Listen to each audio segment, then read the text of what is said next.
এই তো রেডি হয়ে গেল সুপার ফুড ভর্তা। তো দারুণ হয়েছে খেতে। চলুন এর উপকারিতা সম্পর্কে জেনে নেই। আসসালামু আলাইকুম সবাইকে। আপনারা সবাই কেমন আছেন? আশা করি ভালো আছেন। আমরাও আল্লাহর রহমতে ভালো আছি। আজকে কোনো ব্লগ ভিডিও দেব না, আজকে একটা ভর্তা করব, সুপার ভর্তা। তো সেটা আপনাদের সঙ্গে শেয়ার করব। এখানে আমি নিয়েছি সজনা পাতা। তো সজনা পাতাগুলো আমি আজকে সজনা পাতার ভর্তা করব কিভাবে সেটা আপনাদের সঙ্গে শেয়ার করব। এখানে আমি সজনা পাতা নিয়েছি, ডাঁটা থেকে পাতাগুলোকে আমি আলাদা করে নেব।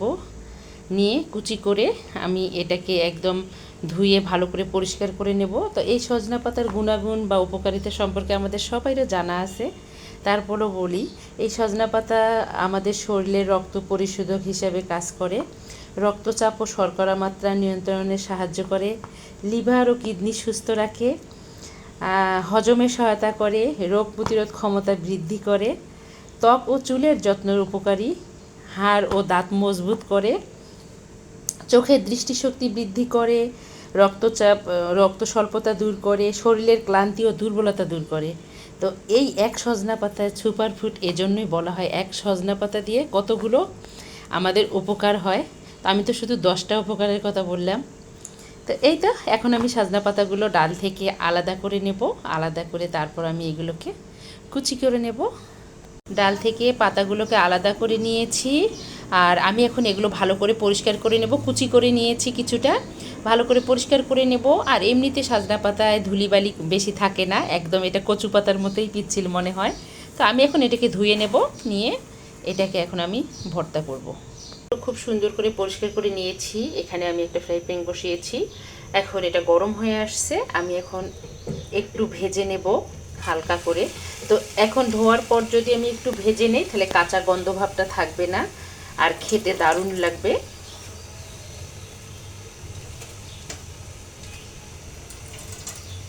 এটাকে এখন আমি 5 থেকে 7 মিনিটের মতো ভালো করে একটু ভেজে নেব, কাঁচা গন্ধ ভাবটা দূর করার জন্য।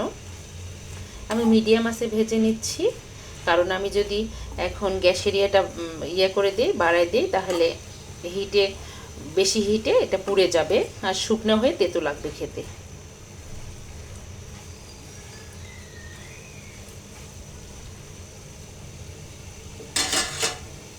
সজনা পাতাটা ধোয়ার পরে গায়ে যে পানিটা ছিল ওটা একদম শুকিয়ে আসছে আর ভাজাটা হয়ে গেছে। আমি এখন এটাকে নামিয়ে নেব।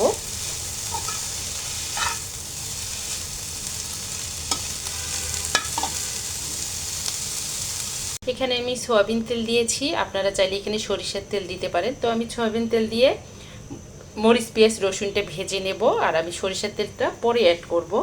আমি এখানে মিডিয়াম সাইজের 3টা রসুন নিয়েছি, আপনারা চাইলে কমাতে পারেন, বাড়াতেও পারেন। কাঁচামরিচ নিয়েছি, আপনারা চাইলে শুকনো মরিচটাও অ্যাড করতে পারেন। আমি এখন তেলের মধ্যে দিয়ে দেব। বিসমিল্লাহ। এখানে আমি বড় সাইজের 4টা পেঁয়াজ নিয়েছি। তো যত বেশি পেঁয়াজ দেওয়া যাবে তত ভর্তাটা মজা হবে। বেশি করে আমি পেঁয়াজ নিয়েছি, আপনারা চাইলে কমাতে পারেন, আবার বাড়াতেও পারেন। তো রসুন পেঁয়াজটা বেশি করে দিলে ভর্তাটা খেতে একদম দারুণ লাগে। এটাকে আমি এখন লাল লাল করে ভেজে নেব।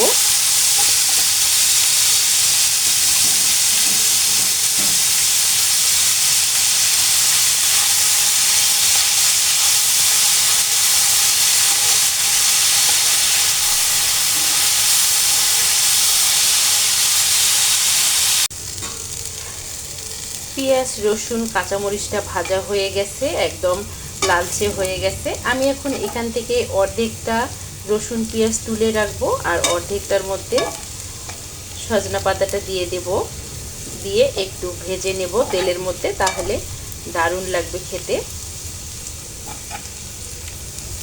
রসুনটা একদম গলে গেছে, আমি চামিচ দিয়ে এভাবে খুঁচিয়ে দেখেছি, এই যে গলে গেছে একদম। আমি এখন এখান থেকে অর্ধেকটা তুলে নেব। কিছু রসুন পেঁয়াজ এখান থেকে আমি তুলে নিচ্ছি, ভর্তার সঙ্গে আমি ওটা পরে অ্যাড করব। আর এখানে আমি বাকিগুলো রেখে দিয়েছি। তেলে নেওয়া সজনা পাতাগুলো আমি এখন এখানে দিয়ে দেব। দিয়ে আমি একটু 5 মিনিটের মতো ভেজে নেব, তাহলে সেদ্ধ হয়ে যাবে একদম। তো আমি কিন্তু সজনা পাতাতে কোনো পানি অ্যাড করিনি। এটাকে এখন ভালো করে আমি ভেজে নেব।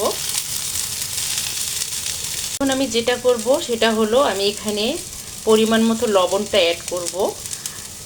অ্যাড করা শেষ লবণ, আর আমি এটাই কিছু দেব না, অলরেডি ভাজা হয়ে গেছে। আমি আর 1 থেকে 2 মিনিটের মতো ভেজে নিয়ে নামিয়ে নেব। পাতাটা সেদ্ধ হয়ে গেছে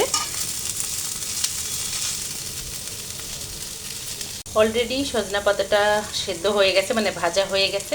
এটা এখন আমি 5 মিনিটের জন্য ঠান্ডা করে নেব। ঠান্ডা হয়ে গেলে এটা আমি শিলপাটায় বেটে নেব। মেহেদি পাতা যেভাবে বাটে সেভাবেই বেটে নেব আর কি, শিলপাটায়। আপনারা চাইলে এটা ব্লেন্ডারেও ব্লেন্ড করে নিতে পারেন, তবে ব্লেন্ডারে এটা ব্লেন্ড করলে ভর্তাটা ততটা মজা লাগে না, পানসে পানসে লাগে। হাতের ছোঁয়া হলো অন্যরকম ছোঁয়া। শিলপাটায় বেটে নিলে একদম আঠালো আঠালো আর খেতে দারুণ লাগে গরম ভাতের সাথে। আমি পাটার মধ্যে বেটে নিচ্ছি ভেজে নেওয়া সজনা পাতাটা। এখানে আমি 4টা শুকনা মরিচ নিয়েছি ভেজে অফ ক্যামেরায়। শুকনো মরিচগুলো এখন আমি ভেঙে নিচ্ছি।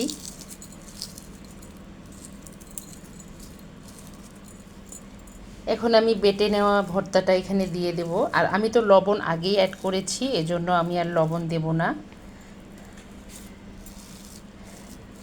সুন্দর করে বেটে নিয়েছি। ক্যামেরায় সবুজ আসতেছে না, কারণ এটাকে আমি তেলে নিয়ে ভেজে নিয়েছি। এজন্য আমি যদি পানি দিয়ে সেদ্ধ করতাম তাহলে সবুজ দেখাতো, কিন্তু পানসে পানসে লাগতো খেতে। তো এটা একদম আঠালো হবে। আমি তুলে রাখা রসুন পেঁয়াজটা দিয়ে দিচ্ছি, আর আমি রাঁধুনি সরিষার তেলটা দিয়ে দেব। দিয়ে এটাকে এখন আমি ভালো করে মেখে নেব। বাড়তি আর কোনো লবণ অ্যাড করব না। এটা গরম ভাতের সাথে একদম দারুণ লাগবে খেতে বন্ধুরা। যারা খেয়েছেন তারা তো জানেন, আর যারা খাননি একবার হলেও ট্রাই করে দেখবেন।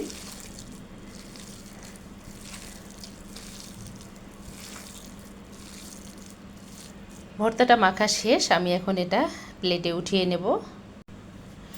চট জলদি রেডি হয়ে গেল আমার সুপার ফুড, যেটাকে বলা হয় সজনা পাতার ভর্তা। তো একদম আঠালো আঠালো হয়েছে, গরম ভাতের সঙ্গে জাস্ট জমে যাবে, এতটাই মজা হয়েছে। আমি একটু খেয়েছি, এজন্য আপনাদেরকে বলতেছি। তো দারুণ হয়েছে খেতে, দারুণ। তো আমার এই সজনা পাতার ভর্তাটা দেখতে দেখতে যদি কোনো বন্ধুর ভালো লেগে থাকে, প্লিজ আমার চ্যানেলটাকে সাবস্ক্রাইব করবেন, অর্নাস মমের সঙ্গে থাকবেন, লাইক কমেন্ট শেয়ার করবেন। সকল বন্ধুদের জন্য শুভকামনা, সবাই ভালো থাকবেন সুস্থ থাকবেন এই দোয়া করি। আমাদের জন্য দোয়া করবেন, আমরা যেন ভালো থাকি সুস্থ থাকি। তো আজকে এ পর্যন্ত, আল্লাহ হাফেজ, আসসালামু আলাইকুম।